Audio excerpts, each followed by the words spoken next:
attendees. This webinar is being recorded, and we will make sure that everyone who has attended or registered receives a copy of the slides and a link to the recording after the webinar is closed. My name is Amy Jandusa English. I'm the Project Director for Energy Partnerships here at the National Community Action Partnership. And a couple of housekeeping items before we move on. We, like I said, we're recording the webinar. We invite everybody to introduce themselves in the chat. We'd like to know who's in the room. We'd like you to use the Q&A function at the bottom of your screen. And we have reserved time at the end for live Q&A as well. Our panelists have quite a lot of very good, rich content to get through today. So we're going to try to move at an appropriate pace. Next slide, please. Before we get started, we always invite everybody to participate in reciting the promise of community action. The promise of community action. Community action changes people's lives, embodies the spirit of hope, improves communities, and makes America a better place to live. We care about the entire community, and we are dedicated to helping people help themselves and each other. Next slide. Okay, I will at this time turn it over to our speakers from the Community Action Partnership of Orange County. Go ahead.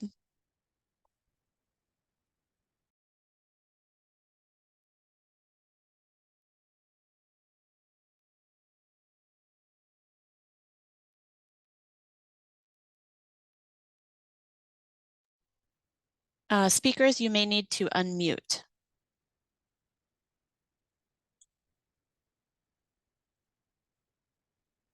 We are not hearing the speaker. Okay. Hello. Okay, we're hearing you now, but there's an echo.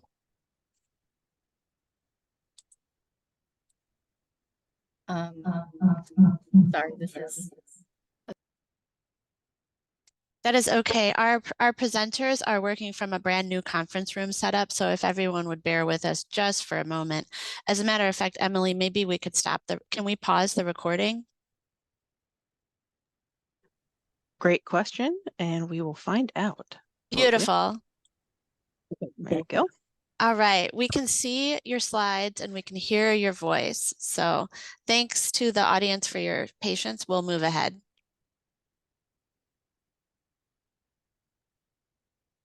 Slide. So are we live? Yes. Yes. So this is Christine's. Okay.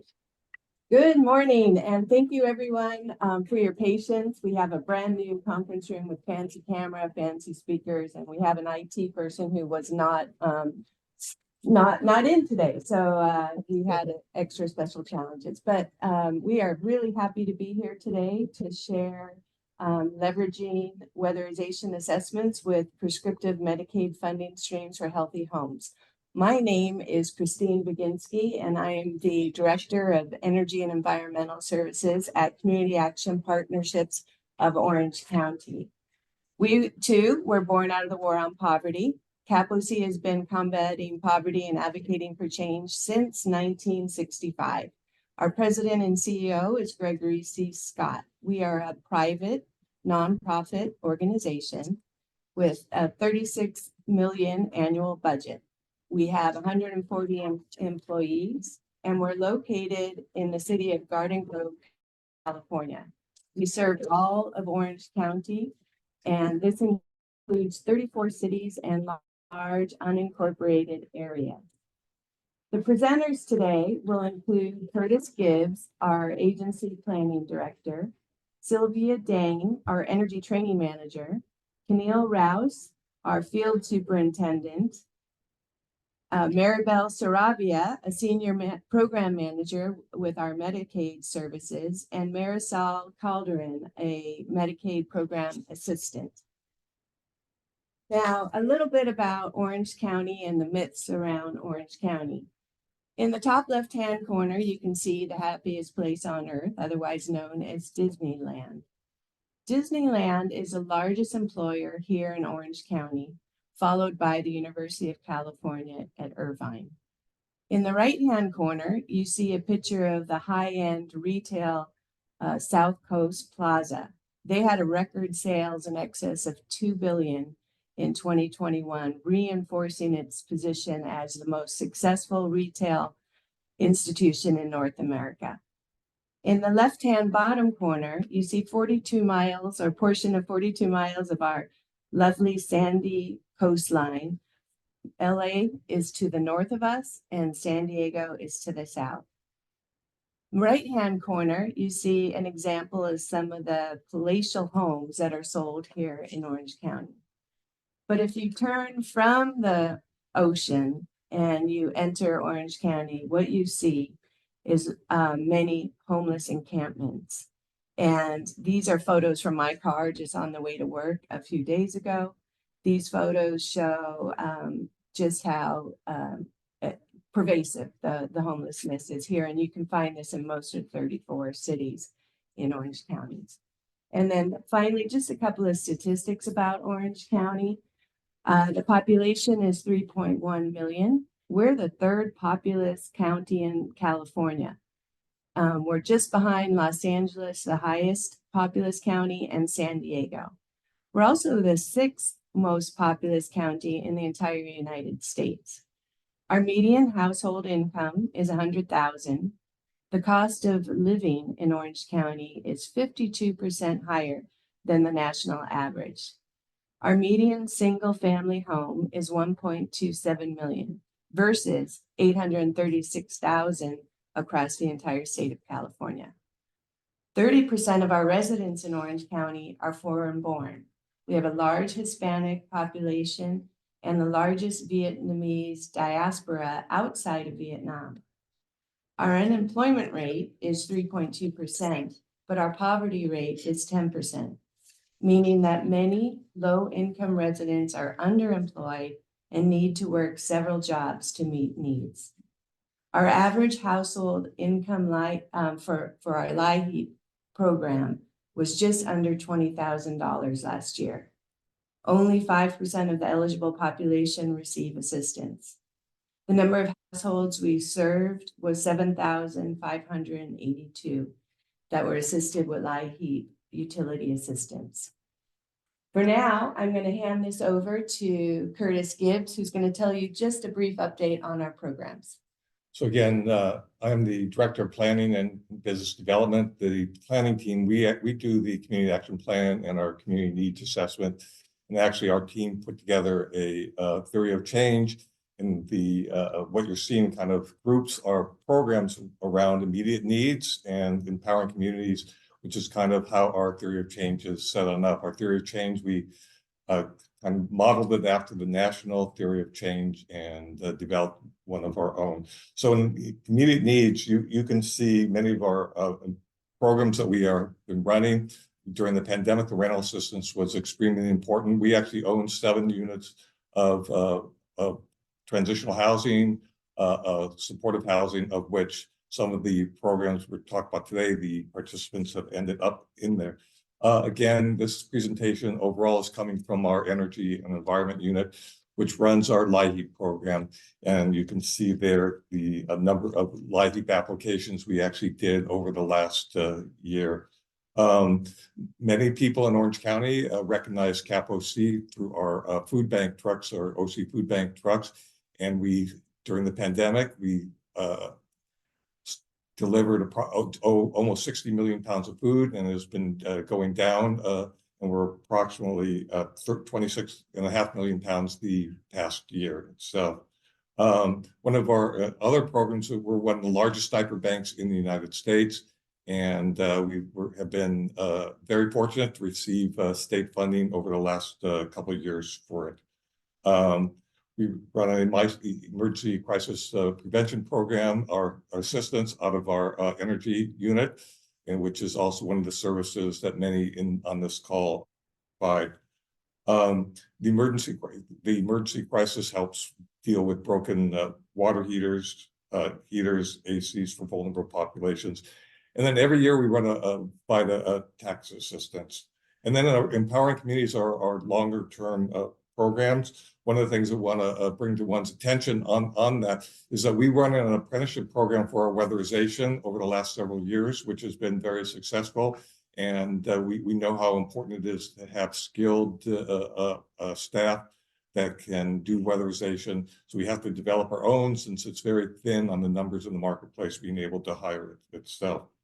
We do success coaching, financial empowerment coaching, and then we weatherized 450 homes over the last year itself.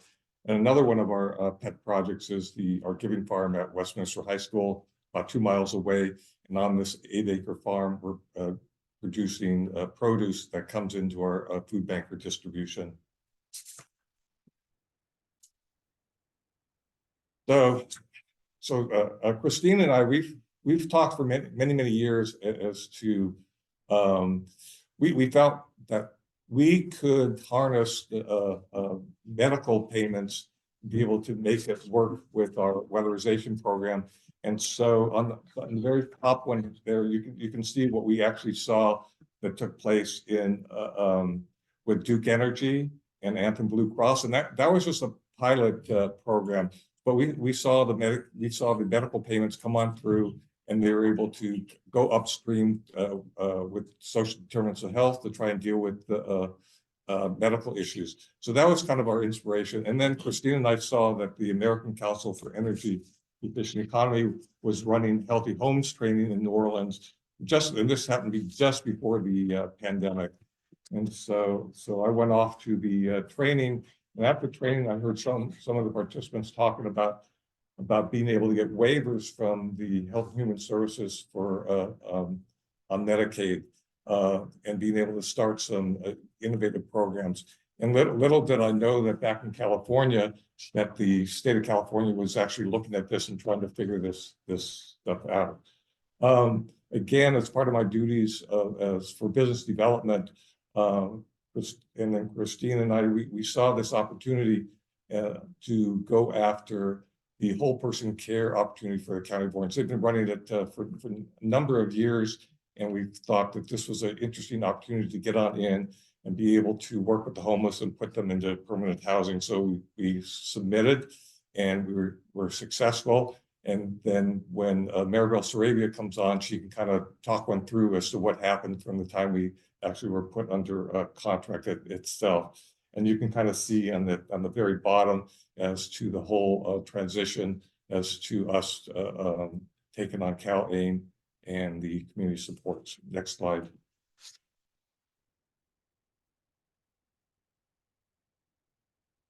So, again, of the slide you're seeing, you can see in the upper left-hand corner that California received its waiver for medical payments. So what this is, so in Orange County, we have CalOptima, which is the Medi-Cal agency for the County of Orange.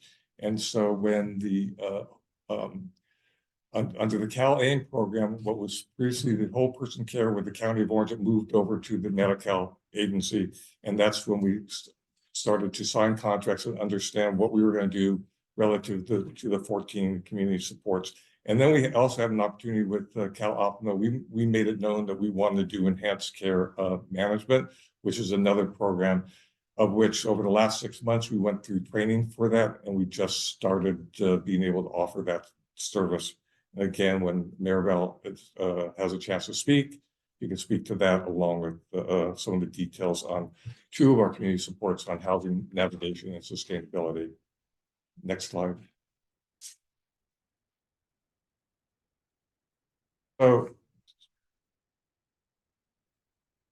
So here on this slide here, you can actually see the 14 community supports. So Capo Steve, we're actually offering 6 of those, which are all in the same color. You can see housing navigation, sustainability, and then you can see the 2 that are being offered in from our Energy and Environment Department: asthma remediation and home modification. There's another one we partner with other agencies that come to us, and that's prescriptive meals. But again, you see all 14. We're not doing all 14. We're doing 6 plus our ECM. Hi, everyone. So my name is Maribel Sarabi, and I'm actually overseeing all of the CalAIM community supports under the housing navigation. And so just to give a little background on the timeline on how we started, just like Curtis mentioned, we did join the whole person care through the competitive process in about September 2020. That was towards the end of their 5-year pilot.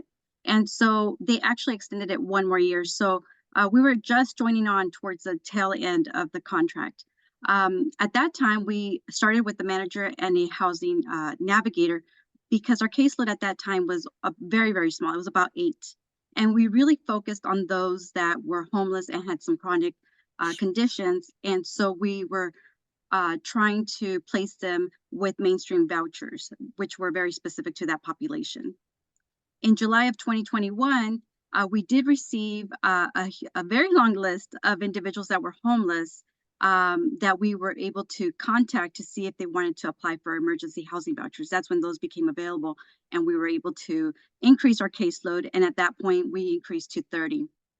So by January 22, when we transitioned to CalAIM, the County of Orange was very, very good in really helping us transition to the necessities of the requirements for CalAIM. And so CalAIM did go live in January of 2022. We started off with the housing transition navigation, housing deposits, and the housing tenancy and sustaining. One of the major difference between the whole person care and then transitioning to CalAIM was that with the whole person care, we were really meeting the needs of the clients in every single aspect of their life. So we were doing whole person, identifying their needs and really working with where they were at. When we transitioned to the housing navigation services through CalAIM, our main focus was housing services. And so that did change a bit for our staff. And so we, at that point, was able to, again, continue to increase our caseload by really focusing on just those specific services. Of course, our staff always went above and beyond and made sure they were well, the clients were well serviced, but mostly that was our main target service. And for those individuals that we were serving, we were then opening up a wider range of eligibility. So it was anybody that was homeless, at risk of homelessness, or they were prioritized for permanent supportive housing through the Orange County Coordinated Entry System. At that point, we did hire our second navigator and our billing admin support coordinator. That was very important at that time because with the CalAIM program, there were many moving parts, from authorizations to screenings and eligibility. And so we really needed that support from a coordinator that can really stay on top of all of that stuff. In January of 2023, we started providing the asthma remediation and environmental accessibility adaptations. And we also started our 4th housing community support, which was a day habilitation.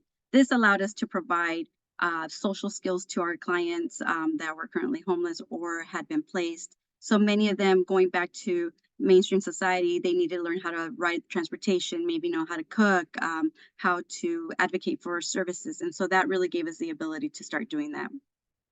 And like Curtis mentioned, we did start the academy this past year for enhanced case management. And we went live just at the beginning of this year. And so we are looking to hire 1 lead care coordinator as well as a ECM lead care manager. And I'll turn it over to Sylvia. Thank you, Maribel. So a little bit about CalOptima Health. Curtis mentioned earlier that they are the primary Medicaid, or as we call it in California, Medi-Cal provider for Orange County. 1 in 3 Californians are on Medi-Cal. In California, more than half of school-aged children are eligible for Medi-Cal, and CalOptima Health currently serves about 950,000 residents in Orange County.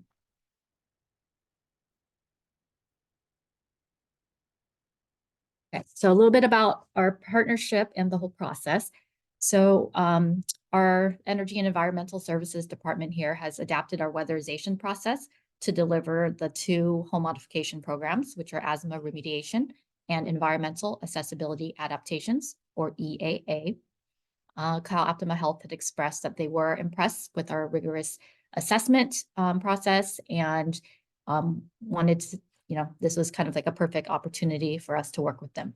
Keneal is going to be going over that process and the similarities and differences in a little bit. So how referrals work, we do referrals both ways. CalOptima Health does send us referrals, and then we do our own marketing as well. We table at events, and we reach out to doctors' offices and associations to be able to get clients for these programs. As of January 2024, CAP-OC is one of 3 CalAIMS community support providers in Orange County offering asthma remediation, and we are also one of 3 offering the EAA home mods. To date, we have done 40 asthma assessments and 58 EAA assessments. We hope to increase our capacity to 50 assessments a month. So that would be any combination of the asthma remediation and the EAA assessments. A little bit about these specific programs. Asthma remediation is essentially removing or reducing environmental triggers in the home that may exacerbate asthma symptoms. To be eligible, you must be a CalOptima Health member, and you must have poorly controlled asthma as defined by either an ER or hospitalization visit in the past year, 2 sick or urgent care visits, or a score of 19 or lower on the online asthma control test. Some examples of services that we provide, we do drop-off items such as HEPA filtered vacuums, air filters, air purifiers, dehumidifiers. We also do things such as minor mold removal. We can do carpet removal and replace with vinyl flooring.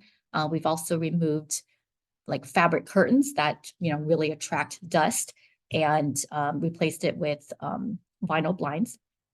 Some benefits of this program are, of course, improved health outcomes, less asthma symptoms, hence higher school attendance, and parents not having to miss work as much to care for their sick child, and decrease wheezing and asthma symptoms, of course, and hospitalizations.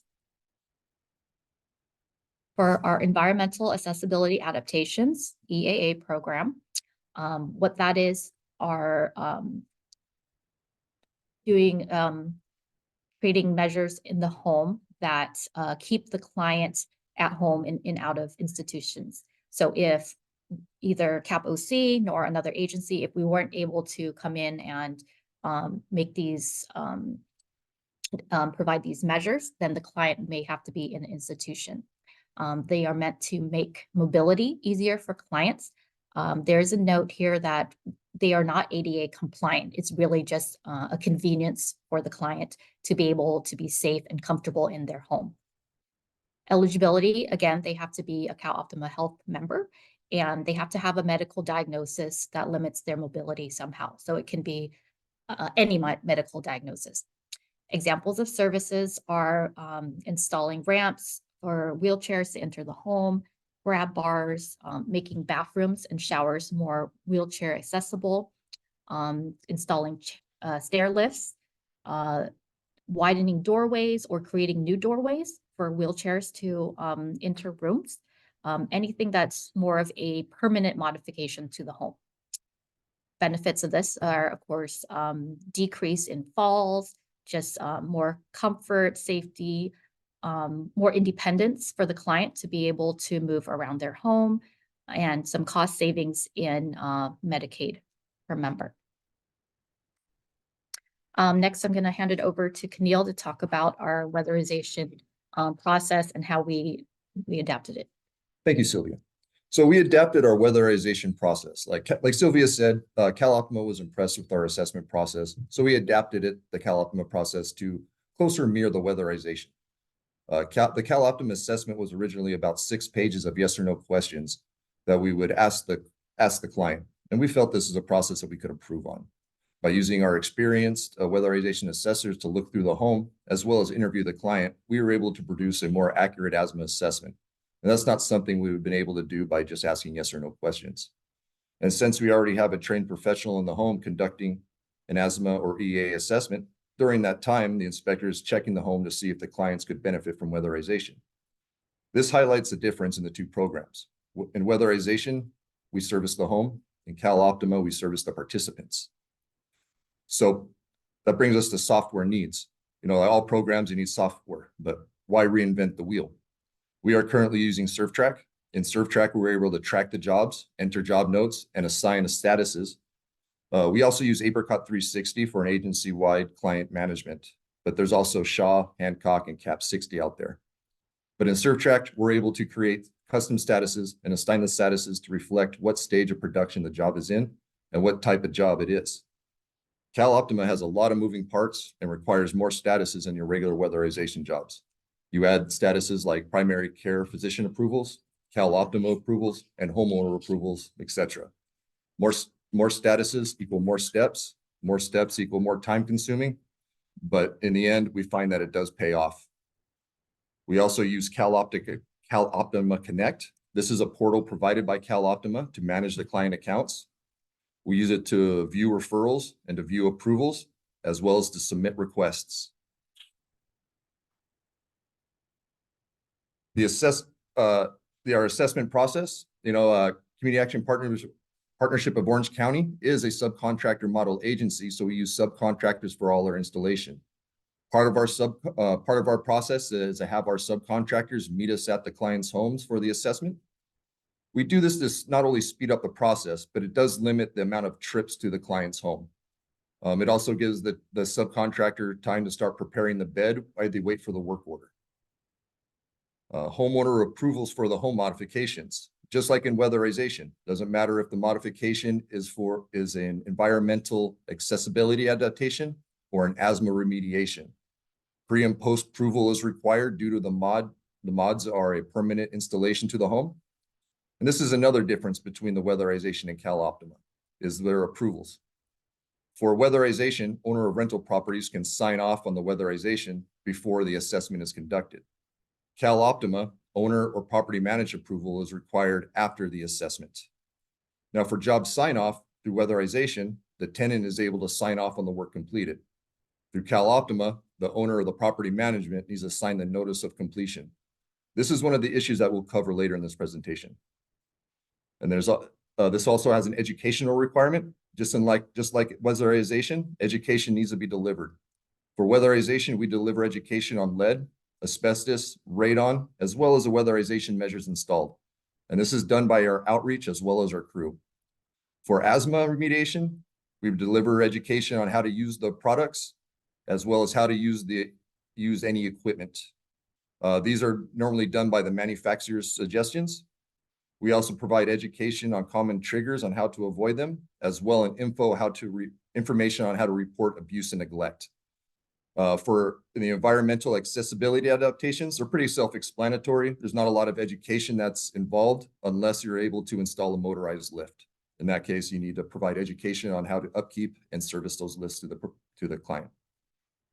Post-inspections, it was CAPOC's choice to conduct the final inspections. This is not required by CalOptima, but we made the choice for a few reasons. Since we are a subcontractor agency, we want to make sure that everything that was approved was installed and installed safely. The post-inspection doubles as a time to drop off asthma products. As a time to drop off asthma products and to provide the required education and to retrieve signatures. And what we're interested in as well is the time to see if the client is interested in weatherization. Our assessors and inspectors have already gathered the information in the house, and by providing that to the client, it just helps the client in their overall situation. Now, there are budget restraints in this. As you can see from the slide, we are able to bill for 4 claims.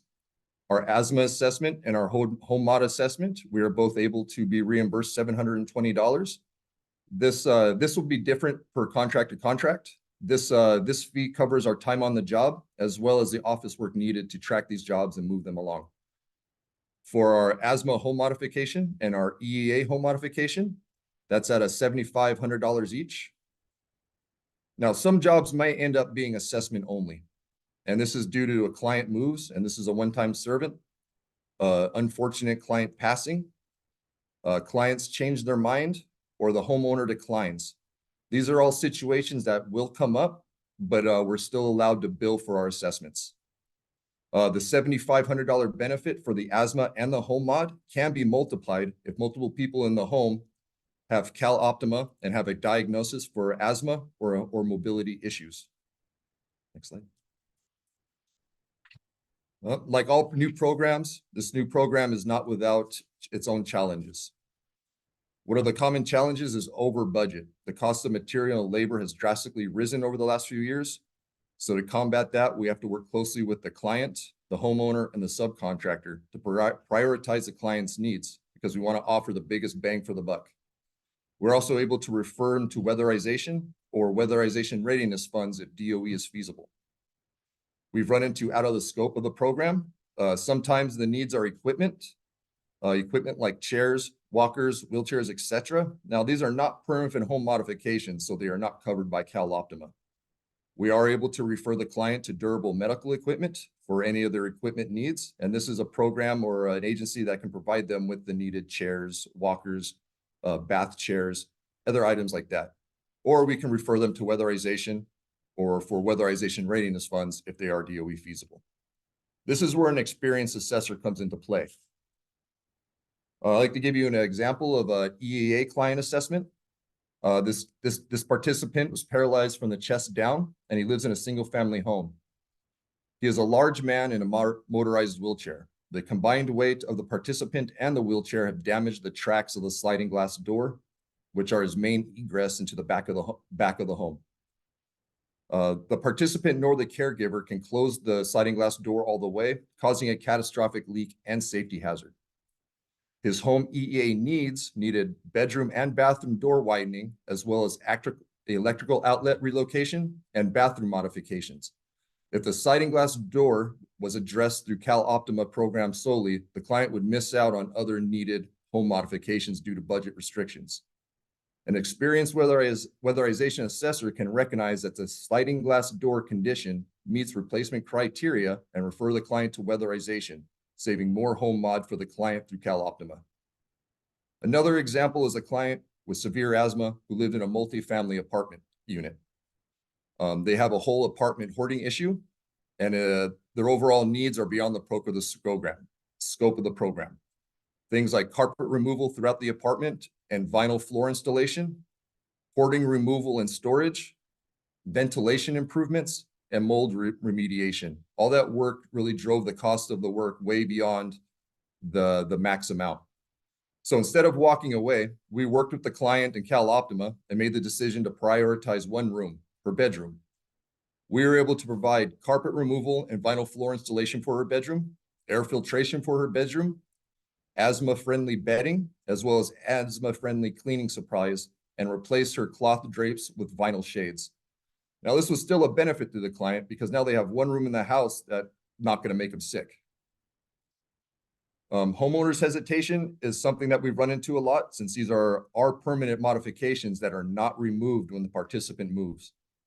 To get around this, we try educating the homeowner on what is being installed because it's important for their buy-in throughout the process. We need clear communication of the participant's needs, but we can also use weatherization as a carrot and stick approach. Unfortunately, the bottom of his line is you don't have homeowners approval, there's no client services.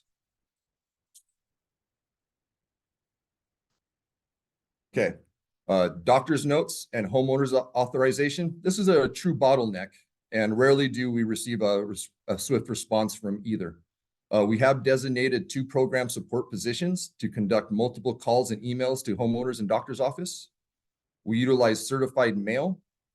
Then we also conduct monthly visits to primary care physicians' offices to drop off approvals after no response through emails and calls. We have had good response on this though. It seems when you provide doctors with exactly what they need when they need it, they're quicker to respond. Homeowners sign off on job completion. Again, this is not optional and is required for rebilling of a completed job. I feel this will continue to be difficult, but there are things you can do to try to minimize the issues. Clear communication through the entire process that job sign off is a requirement. We also give our subcontractors copies of the notice of completion with a work order to attempt to get the signature at the time of completion. This ends up being one of the most time-consuming endeavors of this program. Next slide, please. Now, inspiration to implementation.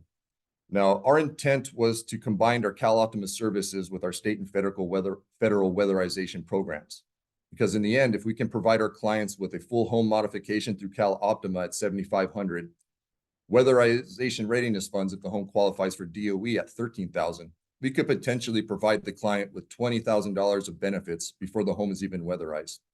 This could make a huge difference in the quality of our participants' lives because you have prioritized the needs to best service participant, not just CalOptima or weatherization, but have truly braided the services. Right. So Maribel is going to go over our authorization and billing process.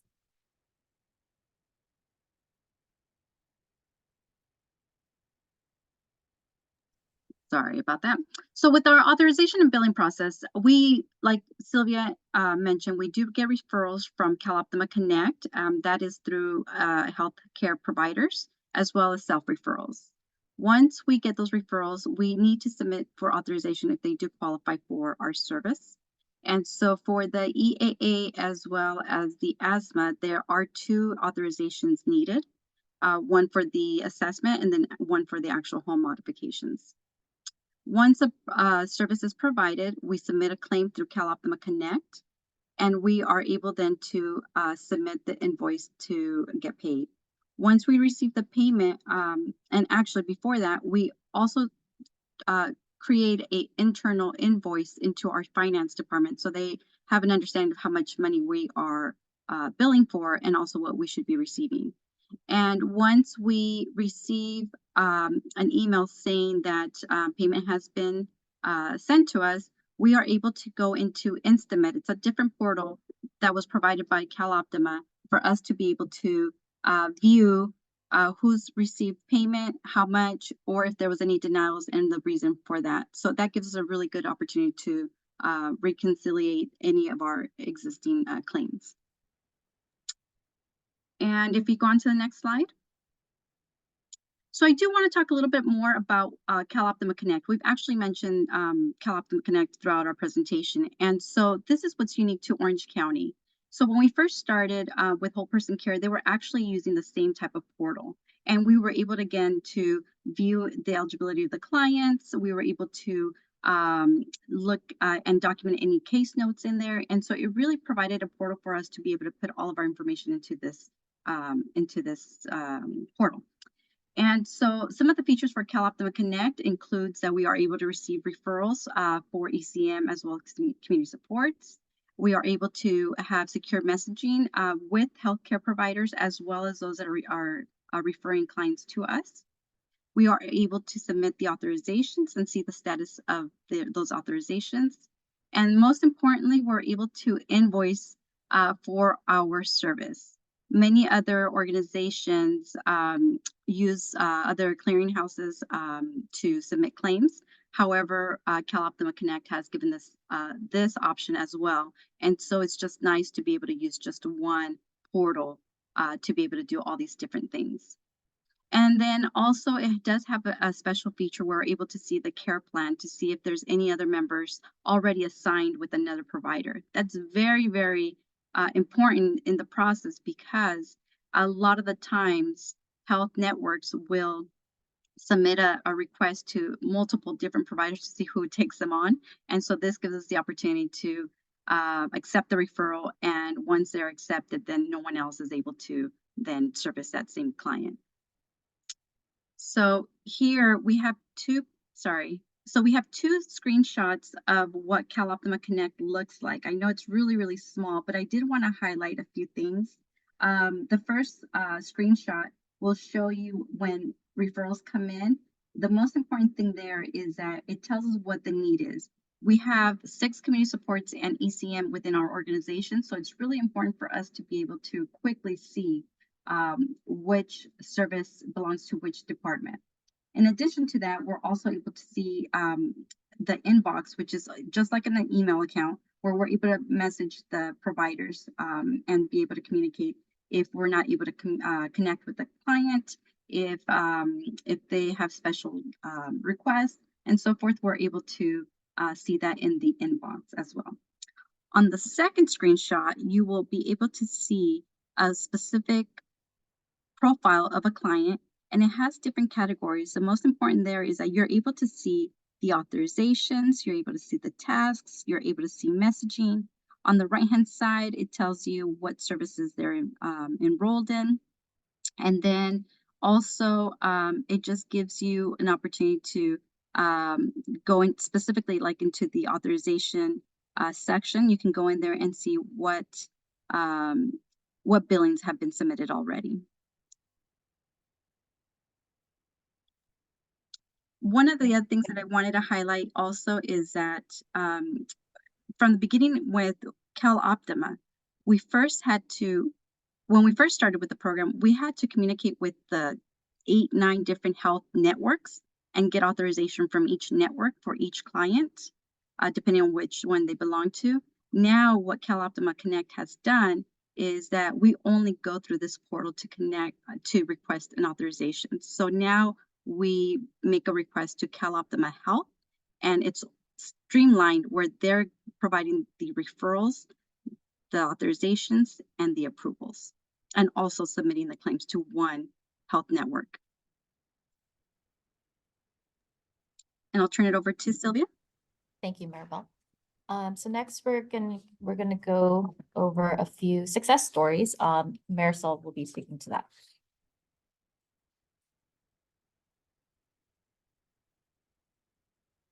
Through the EAA program, we have been able to provide a variety of changes in a person's home to assist with safety and well-being. For one participant, we were able to modify her apartment home to help her successfully navigate all rooms and areas. This participant uses a wheelchair due to cerebral palsy and ongoing cancer treatments. She's pretty much self-sufficient, needing little to moderate amounts of support from her mother and caretaker. Due to the use of her wheelchair, moving around in her home was nearly impossible as the carpet in her bedroom would catch the wheels, also making it difficult to get to the bathroom. She also struggled to use her bedroom closet and bathroom storage space as the sliding doors were difficult to maneuver and the shelves were too high for her to reach. Through the EAA program, we were able to remove the carpet and install vinyl flooring in the bedroom and the closet. We removed the closet doors and modified the shelves to be within reach, and we added grab bars in the bathroom as well to assist the participant. At the time of completion, the participant's mother stated that she was, quote, "so happy that my daughter can have access to her living space now," end quote.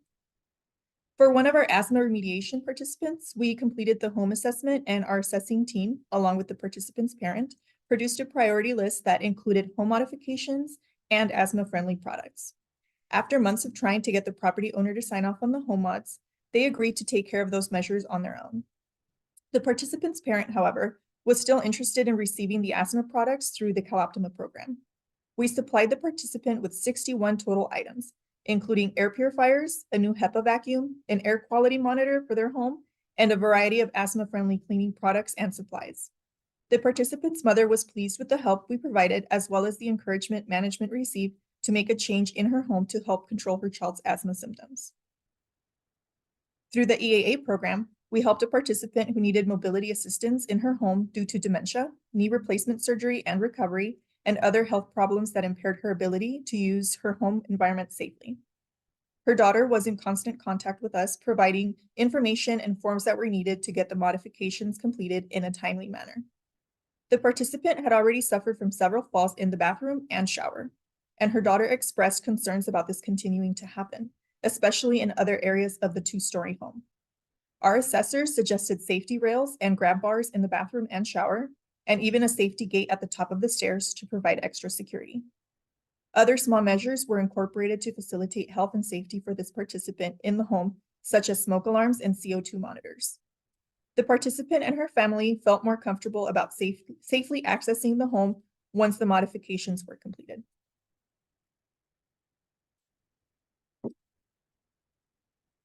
Thank you, Marisol. So now we're going into the Q&A session.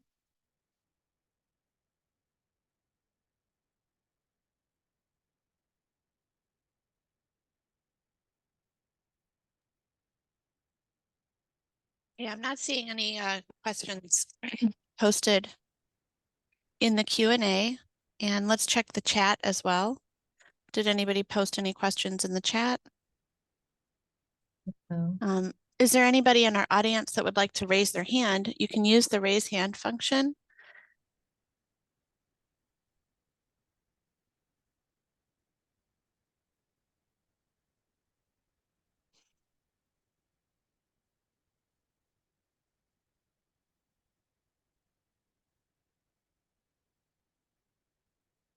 Okay, I'm not seeing anyone. So I think paying attention to our time budget, despite our delays in the beginning, our presenters did a very good job getting through all of that content.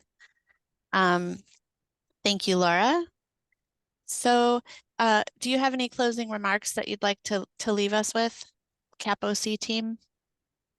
yes. I just want to thank everyone for participating in this. If you have any questions, feel free to reach out to any one of us. We are really happy that we can bring extra resources to the community through asthma remediation and environmental access adaptability programs. And we encourage everyone in the state of California to participate in this, and nationally to seek how you can weave Medicaid dollars with weatherization. And thank you everyone on the panel for your presentations today. Please feel free to contact us in the future. Thank you, Amy, for this opportunity to share this awesome opportunity we have here in Orange County, and everyone hopefully will get in the nation. Thank you so much. We did get a last minute question in the Q&A. So somebody asked, do you deliver these services to residents of rental units? And if so, how do you have to adapt to that context? I know that you did talk about some of the situations with landlords in the permission section, but go ahead. Yes. Yes, so we definitely service renters. As Keneal mentioned, there are some, challenges with that, of course. So per the program policies, neither CalOptima Health nor CAP-OC nor the state are responsible for the removal, repair, or replacement of any of these modifications. So, that, sometimes can be off-putting to the homeowners because they don't want a permanent modification there. So as Keneal mentioned, we do try to communicate and educate them, and sometimes try to offer weatherization if it's feasible for the home, to show that, we are here to obviously service the client, but also we're happy to help the homeowner with any fixtures that they need for the home. Great, thanks for clarifying that, Sylvia. So we booked the webinar for an hour and a half in case we had discussion time afterwards. But if none of our attendees have any additional questions, we can certainly go ahead and close it down. I just want to reiterate that we will be sending out a PDF of the slides as well as a link to the recording, and both of those will be posted on our website as well. So anyone who is here today, rest assured that you'll have all of the slides with all of the information and screenshots. So thank you again to our wonderful presenters. Thank you again for presenting at our conference last summer, and I look forward to potentially hearing updates on your program and sharing them with the network in the future. So thank you, everybody. Thank you, everyone. Thank you. Bye-bye.